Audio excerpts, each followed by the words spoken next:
मेरे गुरु महेश्वर शिव को मेरा प्रणाम है। इस कालखंड के प्रथम शिव के शिष्य हम सबों के परम आदरणीय वरेण्य गुरु भ्राता साहब श्री के चरणों में मेरा प्रणाम है। शक्ति स्वरूपा माँ नीलम आनंद जी के चरणों में मेरा प्रणाम है और कुशीनगर के इस स्थल पे उपस्थित आप सभी गुरु भाई गुरु बहन के चरणों में मेरा प्रणाम।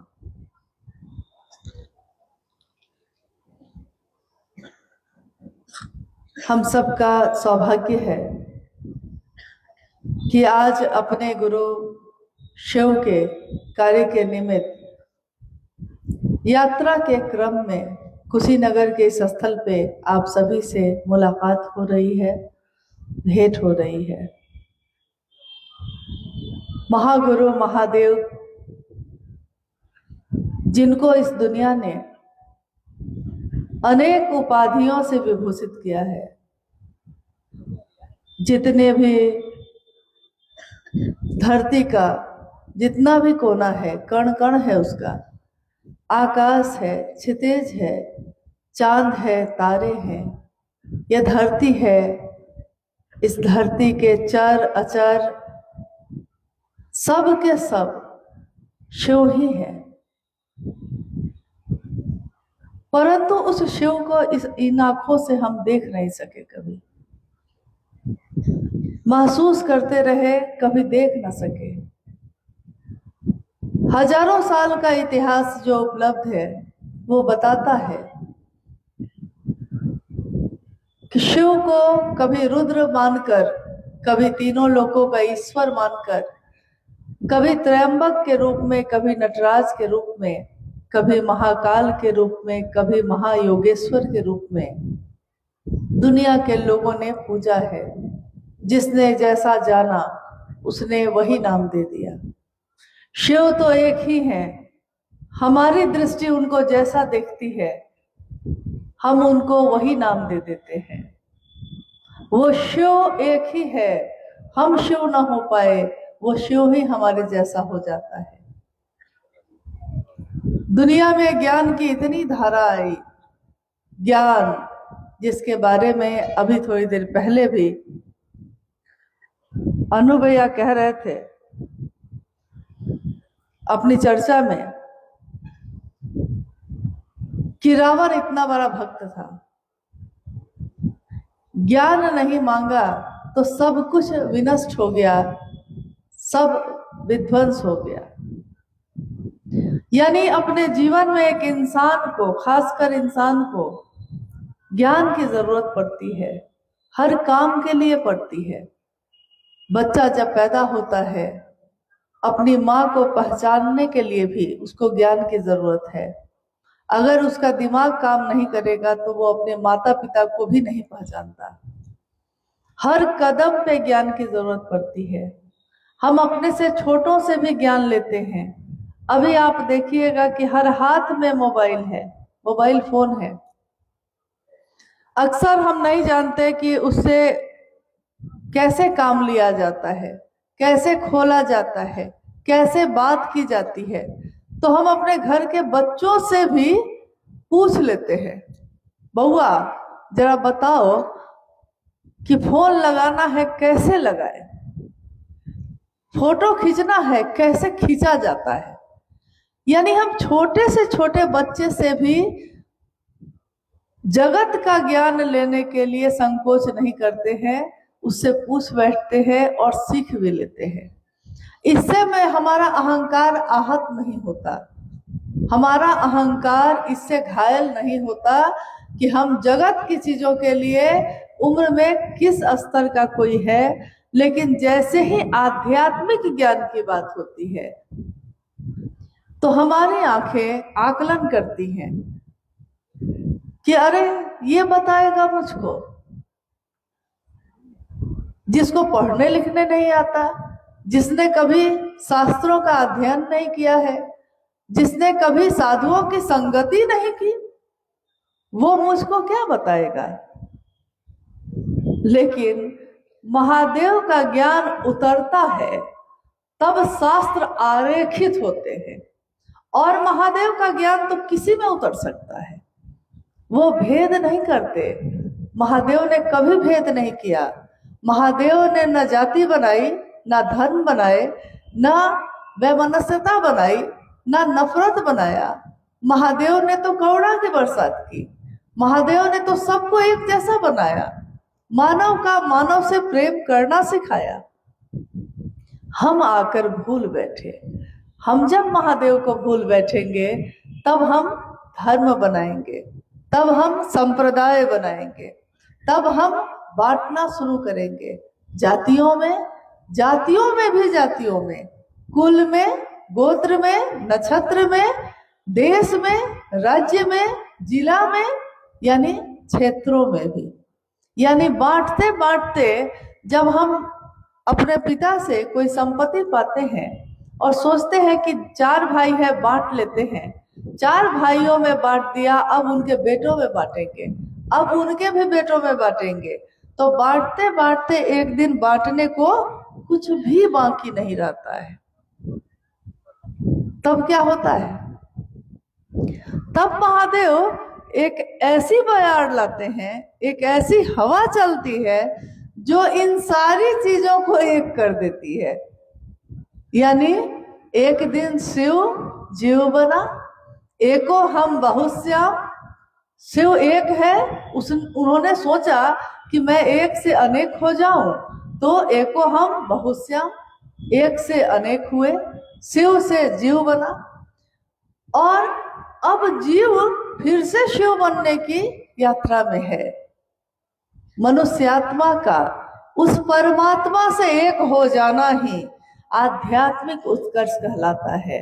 आध्यात्मिक उत्कर्ष का अर्थ होता है कि आध्यात्म की जो दुनिया है उसमें हमारा मन ऊर्ध्वमुखी हो, ऊपर की तरफ बढ़े, संकीर्णताओं से मुक्त हो जाए, ईश्वर से मिलने की चाहत करे। इंसान से मिलते मिलते वो ईश्वर से मिलने लगता है। इतने साधु संत, इतने प्रवचन, इतने सत्संग, इतने कथा वाचनों के सुनने के बाद भी इंसान में इंसान के लिए प्रेम न हो सका। इतने आंदोलन हुए, इतनी क्रांतियां हुई, लेकिन मानव का जागरण नहीं हो सका। और जब इस कालखंड में एक बालक का जन्म होता है जिनको दुनिया ने नाम दिया साहब हरिंद्रानंद, दुनिया ने ही शिव को नाम दिया, दुनिया ने ही साहब को साहब कहा है। और उन्होंने एक ऐसी हवा चलाई, एक ऐसी ज्ञान की धारा चलाई जिसमें जितनी पतली पतली धाराएं थीं सब की सब मिलते चली गई। शिव का ज्ञान महासमुंदर है और दुनिया की सारी ज्ञान की धाराएं उसमें मिलती चली जाती हैं और वो शिव से जाकर मिल जाती है। इसी का परिणाम है आज जो शिव शिष्यता की व्याप्ति है।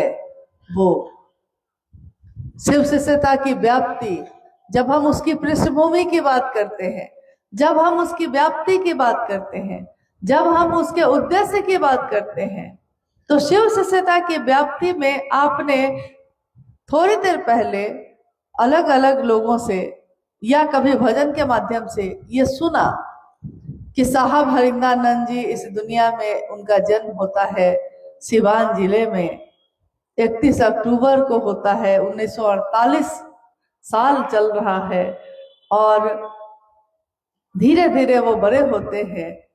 लेकिन आज जब भी हम पूछते हैं किसी से कि आपने शिव को गुरु बनाया है, अभी 2 दिन पहले एक व्यक्ति जो मुझको बिहार में मिले, उनके हाथ में कंगन था। मैंने पूछा आप भी शिव के शिष्य हैं? उन्होंने कहा हाँ। मैंने पूछा उनसे क्या आप साहब को जानते हैं जिनके कारण हम शिव शिष्य हो सके? उन्होंने कहा ये कौन है, मैंने नहीं सुना कभी।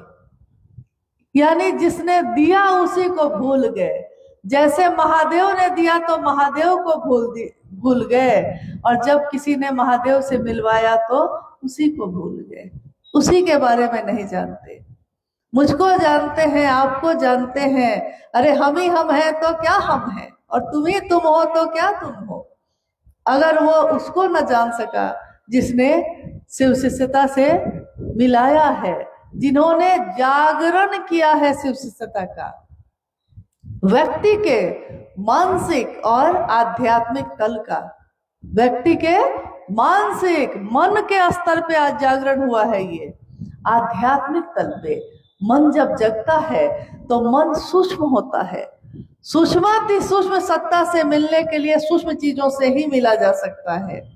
महादेव से मिलने के लिए भाव स्तर पे ही संपर्क हो सकता है। महादेव को गुरु बनाने के लिए विश्वास या अविश्वास दोनों चलेगा, परंतु अगर हम चाहते हैं जुड़ाव हो जाए, एक रिश्ता बन जाए, तो ये रिश्ता बनाने के लिए भाव जरूरी है। ये भाव होगा कैसे? क्योंकि अभी आपने लगातार सुना कि 3 सूत्रों के बारे में सुना। 3 सूत्र करते क्या है? ये 3 सूत्र हमको करना क्यों है? किसके कहने से कर रहे हैं और इसका परिणाम क्या होगा? थोड़ा आइए हम लोग उस पर रोशनी डालते हैं, जितना भर मेरा सामर्थ्य है, क्योंकि सामर्थ्य महादेव का असीम है, हमारी आपकी सीमा है। उसके आगे समझना होगा तो महादेव से ही संपर्क करना होगा। जितना भर हम लोगों ने साहब और दीदी से जाना है, उतना भर बताने की कोशिश करते हैं। जब साहब ने देखा कि शिव जगह है और दुनिया सोई है, तो साहब के मन में एक आध्यात्मिक आह्लाद पैदा हुआ। आध्यात्मिक आह्लाद का अर्थ होता है जो दिल में पैदा हो, खुशी पैदा हो गई है दिल में, आह्लाद, आनंद। और इस आनंद में वो इतना डूब गए हैं कि वो चाहते हैं कि दुनिया का हर व्यक्ति इसमें डूब जाए। ये चाह रहे हैं साहब। चाहत देखिए क्या है, शिव के लिए शिव को चाहना, यह है चाहत उनकी। और जब आध्यात्मिक आह्लाद पैदा हुआ तो उन्होंने देखा कि दुनिया के लोग तो महादेव के लिए सोए हुए हैं, लोगों के दिल में महादेव है, महादेव का बीज है, परंतु वो बीज चुपचाप एक कोने में पड़ा हुआ है। सबके दिल में भाव प्रकट है, लेकिन किसके लिए? सबके दिल के भाव प्रकट है, मेरा पति, मेरी पत्नी। पति का भाव है, पत्नी का भाव है, मेरी माँ, मेरे पिता, यहाँ पुत्र का भाव है, पुत्री का भाव है, मेरा भाई, बहन का या भाई का भाव प्रकट है, दुश्मन, मेरा दुश्मन, दुश्मन का भाव भी प्रकट है, मेरा मित्र है, मित्रता का भाव भी प्रकट है। तो साहब श्री देख रहे हैं कि ये इंसान जो है, इंसानों की ये जो दुनिया है, इसमें दुनिया के, जगत के सारे भाव प्रकट हैं, परंतु शिव के लिए कोई भाव प्रकट नहीं है। तो उन्होंने देखा कि आखिर ये शिव का भाव कहाँ छिप के बैठा है जो प्रकट नहीं हो रहा। उन्होंने अपने जीवन की अनुभूति से, जिसमें सिंहेश्वर मधेपुरा में महादेव ने मात्र उनके इतना कहने से कि बुढ़ऊ इज्जत रखी है, प्रसाद ग्रहण कर लिया, तो साहब ने कहा कि महादेव की दया ही सब कुछ है। उन्होंने अपने जीवन के 1974 में जब उन्होंने शिव को गुरु माना, उस समय से लेकर 1986-82 तक में जो चीजें घटित हुई थी, देखा था, उस आधार पर उन्होंने कहा कि सब कुछ किया जा सकता है, परंतु अगर आप दुनिया की मदद करना चाहते हैं, अगर आप लोगों का कल्याण करना चाहते हैं, अपना भी दूसरों का भी, तो इसमें शिव मदद करते हैं, बहुत ज्यादा मदद करते हैं। तो उन्होंने पहला सूत्र बनाया। पहला सूत्र क्या है? सबको ही को पता है। पहला सूत्र क्या है, जिसमें हम क्या बोलते हैं? मन ही मन अपने गुरु शिव से हम बोलते हैं। क्या बोलते हैं? दया मांगना बोलते हैं, बस इतना ही बोलते हैं। कभी भी पूरी की पूरी बात सुनिए, कभी भी पूरी बात समझिए। पहले सूत्र में हम क्या बोलते हैं, बोलिए आप लोग क्या बोलते हैं? मन ही मन की बात हो रही है। तो मन ही मन आप हम कहते हैं, हे शिव आप मेरे गुरु हैं, मैं आपका शिष्य हूं, मुझ शिष्य पर दया कर दीजिए। यही कहते हैं, हे शिव आप मेरे गुरु हैं। आप किसके हैं? दुनिया के हैं, जगत गुरु हैं, महागुरु हैं, गुरुओं के गुरु हैं। परंतु हे शिव आप मेरे गुरु हैं। यहां अब दुनिया नहीं है। कौन है? मैं। और कौन है? मेरे गुरु। तो मैं और मेरे गुरु, मैं अपने गुरु शिव से ये कह रही हूं, हे शिव आप मेरे गुरु हैं, मैं आपका शिष्य हूं। ये मैं जो है, ये मैं कौन है? साहब ने कहा कि अगर आपके दोनों हाथ बदल दिए जाए, आपके शरीर का अंग प्रत्यंग बदल दिया जाए, आंखें बदल दी जाए, किडनी बदल दिया जाए, दिल बदल दिया जाए, तब भी आप रहिएगा कि नहीं? उन्होंने पूछा तो सबने कहा रहेंगे। साहब ने कहा कि ये जो कहता है मैं हूं रहूंगा, ये कौन है? क्या ये शरीर है? क्या ये आकार है? क्या ये मूर्ति बोल रही है? क्या ये तस्वीर बोल रही है? या कोई इंसान का शरीर बोल रहा है? नहीं, ये बोल रहा है वो जो चेतना है, जो ऊर्जा है आपके अंदर, जिसने आपको जीवित रखा है। और ये ऊर्जा निकल गई तो यही शरीर जो अभी आपका है अब आपका नहीं है, शरीर की मौत हो गई।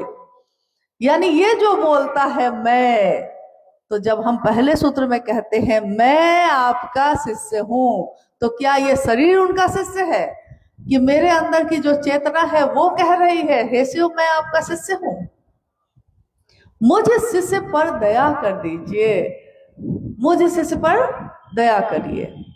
यह कौन है? मैं जो शिष्य हूं। लेकिन मैं तो धरती पे और भी बहुत कुछ हूं। मैं किसी की बेटी भी हूं, मैं किसी की बहू हूं, मैं किसी की बहन, किसी की मित्र, किसी की पत्नी, किसी की भाभी, किसी की चाची, न जाने क्या क्या हूं, बहुत कुछ हूं। लेकिन यहां मैंने शब्द का प्रयोग ये नहीं किया है। मैंने नहीं कहा है कि मैं अमुक व्यक्ति की बेटी हूं, मुझ पे दया कर दीजिए। मैंने कहा है, हे शिव आप मेरे गुरु हैं, मैं आपका शिष्य हूं, मुझ शिष्य पर दया करिए। यानी यहाँ एक रिश्ता मैंने बनाया है शिव से सीधे, और कहा है कि मैं आपकी शिष्य हूं। ये जो कह रहा है मैं हूं आपका शिष्य, ये वो चेतना है, वो अंश है जो शिव का ही है, लेकिन दुनिया में अलग अलग दिख रहा है। कोई इसमें है, कोई इसमें है, कोई इसमें है।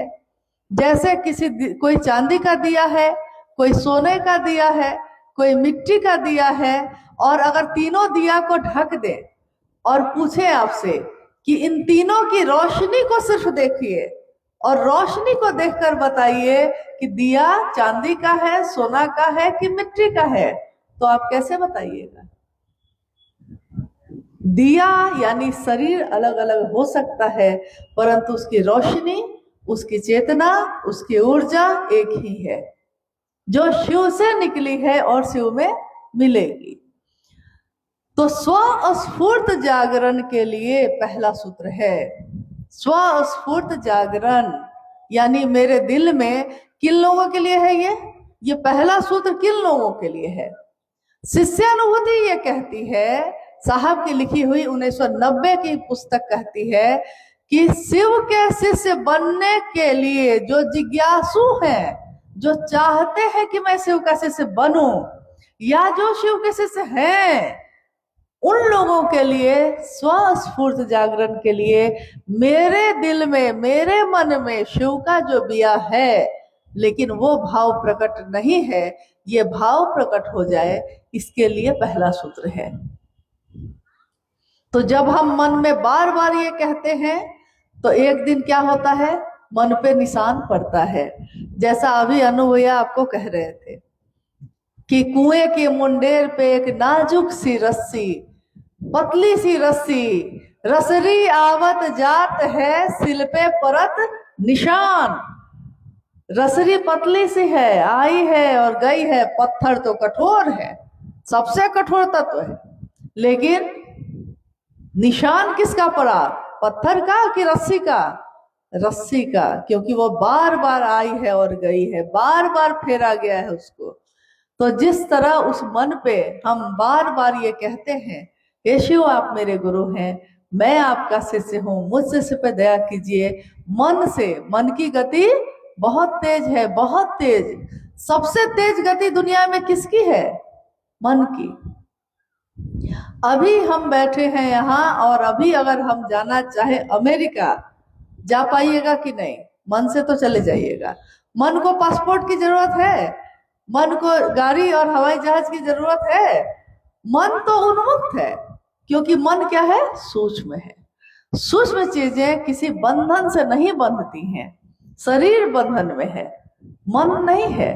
तो मन से हम कहीं भी जा सकते हैं। तो जिस तरह इस मन से हम कुशीनगर से सिवान जा सकते हैं, हम कुशीनगर से छपरा जा सकते हैं, हम कुशीनगर से गोपालगंज जा सकते हैं, उसी तरह इसी मन से हम कुशीनगर में बैठे बैठे महादेव के पास भी जा सकते हैं, हम अपने साहब दीदी से भी मिल सकते हैं। बस मन ही साधन है, मन ही साधन है। तो इसका परिणाम, पहले सूत्र का परिणाम क्या है?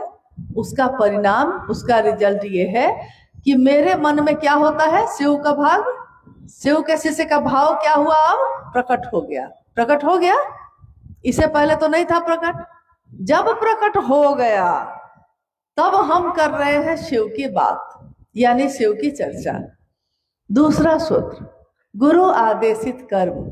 1986 में बेगूसराय की धरती पे साहब के मन ने सुना था उस आवाज को। उन्होंने कहा कि कान सुनते हैं, लेकिन मैंने तो, मेरे मन ने सुना है। क्या? कि जो तुम करते हो तुम दूसरों को करने के लिए नहीं कहते। और एक लंबी बातचीत चलती है, उसका परिणाम है दूसरा सूत्र, गुरु का आदेश। गुरु आदेशित कर्म। गुरु का आदेश ही शिष्यों के जीवन की आधार भूमि है, शिष्य का जीवन ही है उस पे। गुरु ने जो आदेश दिया है वही शिष्य का धर्म भी है, वही शिष्य का कर्म भी है। गुरु आदेशित कितने उदाहरण हैं, कितनी कहानियां, कितनी कथाएं हैं। बौद्ध धर्म की धरती है ये, बहुत सारे धर्म, बहुत सारी धाराएं आई हैं। उसमें एक जैन संप्रदाय हुआ, वो बना ही था इस बात पे कि एक गुरु हुए उसके। एक बार क्या हुआ कि एक व्यक्ति गरीब शरीफ एकदम आया और उसने कहा कि मैं आपका शिष्य बनना चाहता हूँ। गुरु उस समय बहुत भीड़ में थे, बहुत सारे शिष्यों ने घेर रखा था उनको। तो गुरु ने कहा कि अभी जाओ ना, बाद में आना। लेकिन वो खड़ा रहा, बार बार कहता रहा कि मैं आपका शिष्य बनना चाहता हूं, आदेश करिए। अंत में गुरु ने थक कर सोचा कि पीछा तो छोड़ेगा नहीं, तो उन्होंने कहा कि ऐसा करो कि जाओ, उस आंगन में धान रखा हुआ है, धान कुटो। शिष्य चला गया और आश्रम बड़ा था, काफी शिष्य थे। तो इतनी भीड़ भाड़ में फिर गुरु को याद ही नहीं आई उस शिष्य की।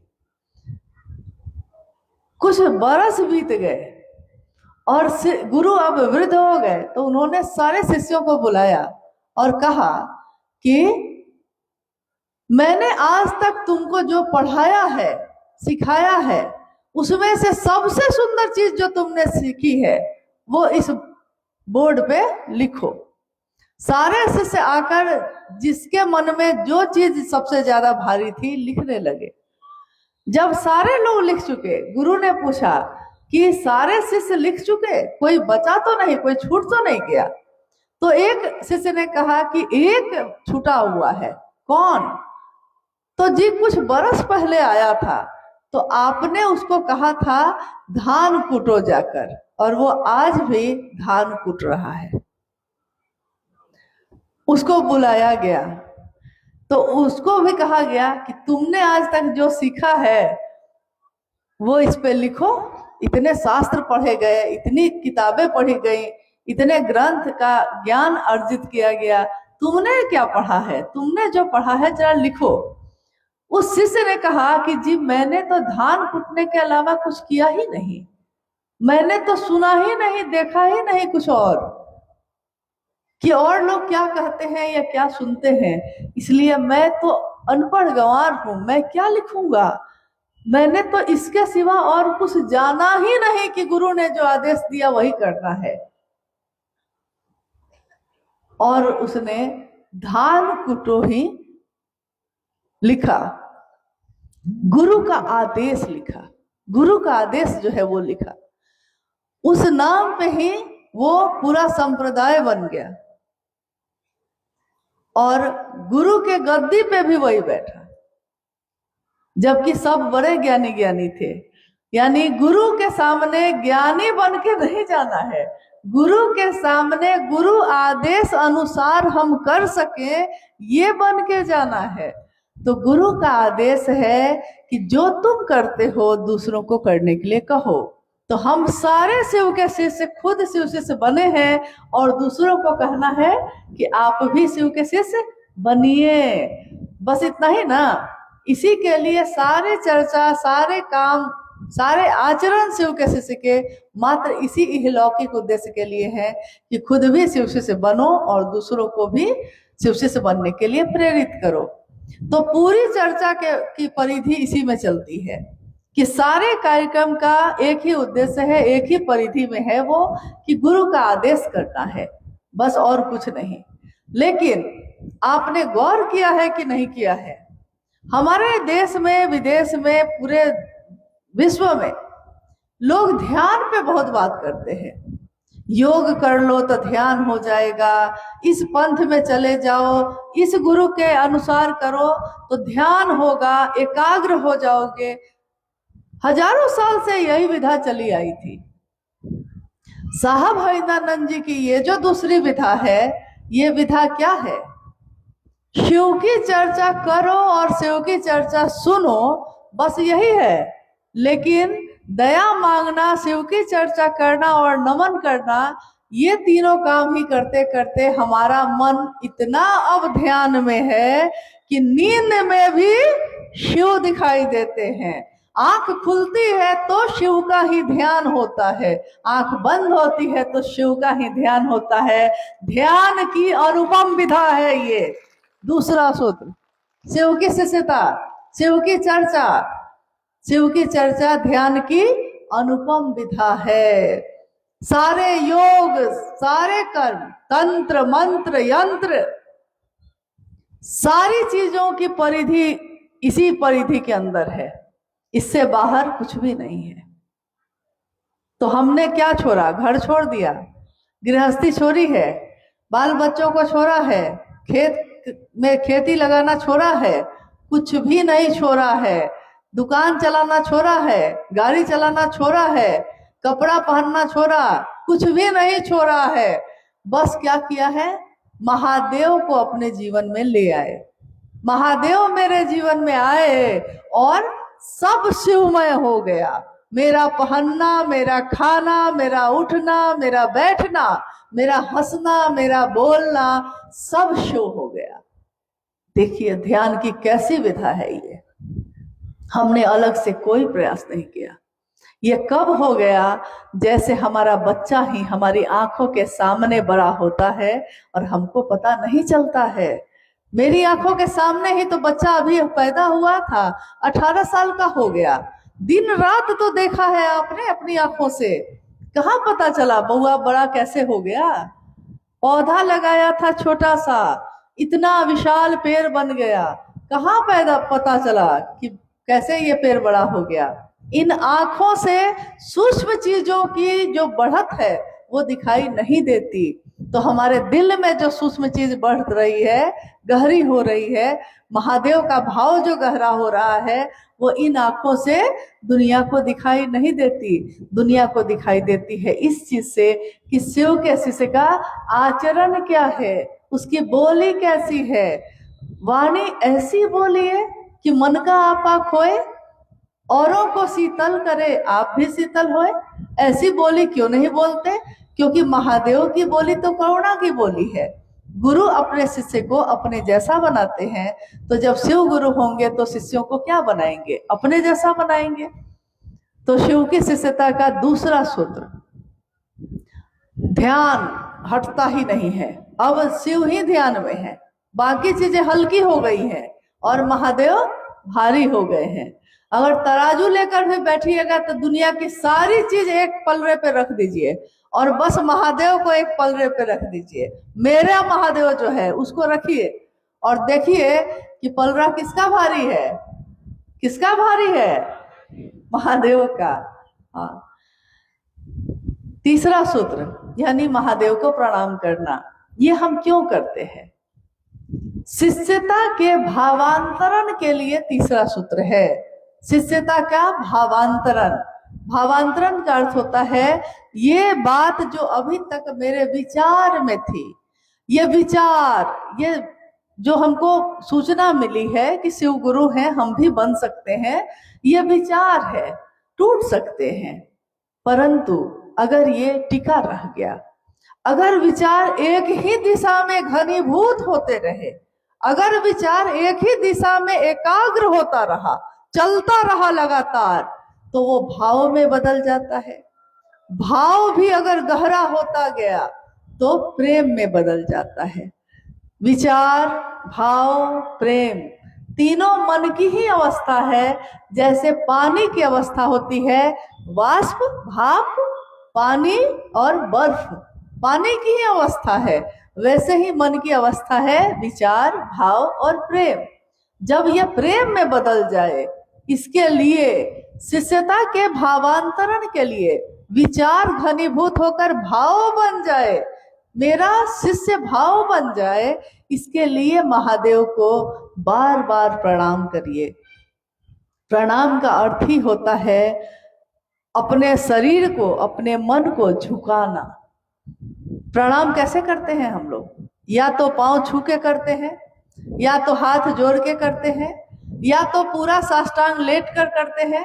तो जब हम प्रणाम करने के लिए जाते हैं, चाहे किसी विधि से करें, हमारा शरीर भी झुकता है और उसके साथ अगर मन नहीं झुका तो प्रणाम करने का कोई अर्थ नहीं है। क्योंकि अक्सर हम लोगों को प्रणाम करते हैं, लेकिन जब वो चले जाते हैं सामने से तो तुरंत ही उनकी शिकायत शुरू कर देते हैं कि बहुत दुष्ट आदमी है। तो दूसरा पूछता है क्यों प्रणाम किए थे तब? अरे गांव के चाचा हैं, करना पड़ता है। यानी गांव के चाचा है तो आपने हाथ जोड़कर प्रणाम कर दिया, परंतु हमारा मन झुका नहीं।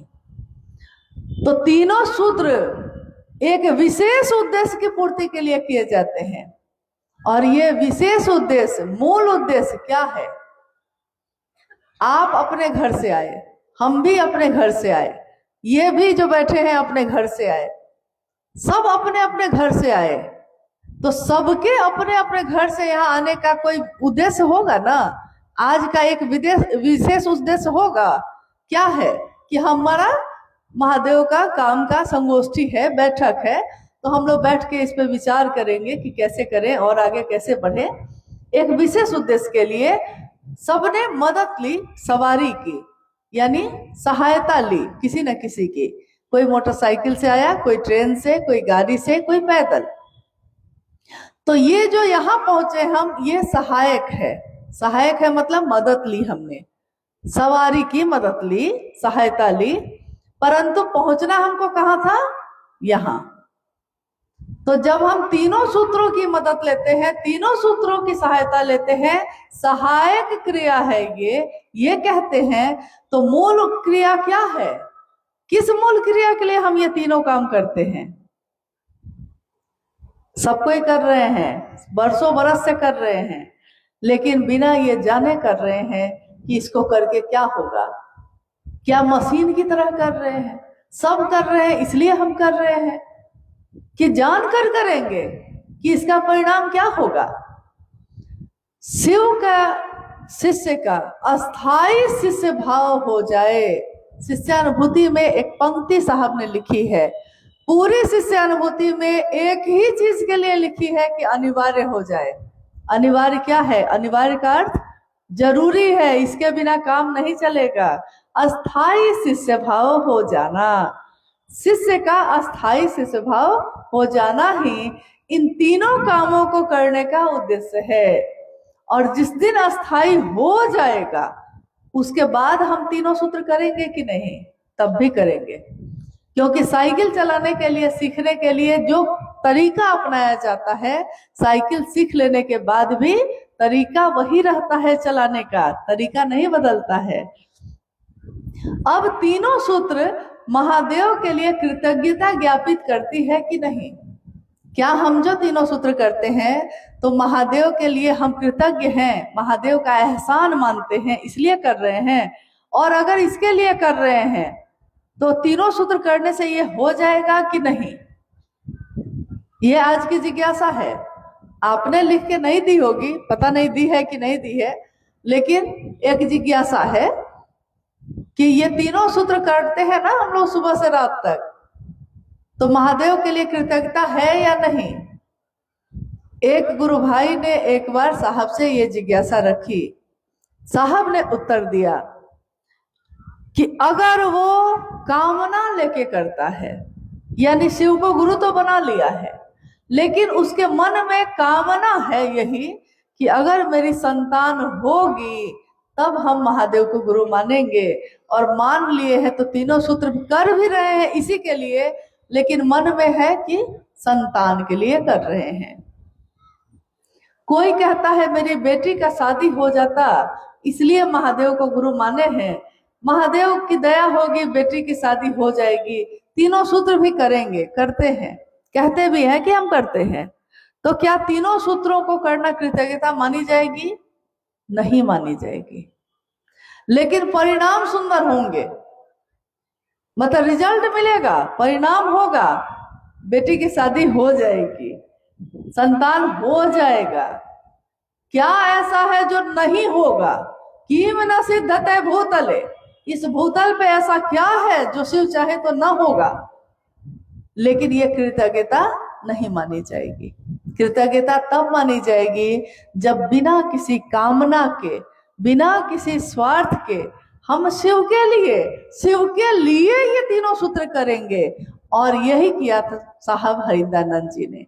उन्होंने शिव के लिए शिव को चाहा, शिव से नहीं चाहा। शिव से चाहते रहे हैं हम लोग हमेशा, शिव को चाहा।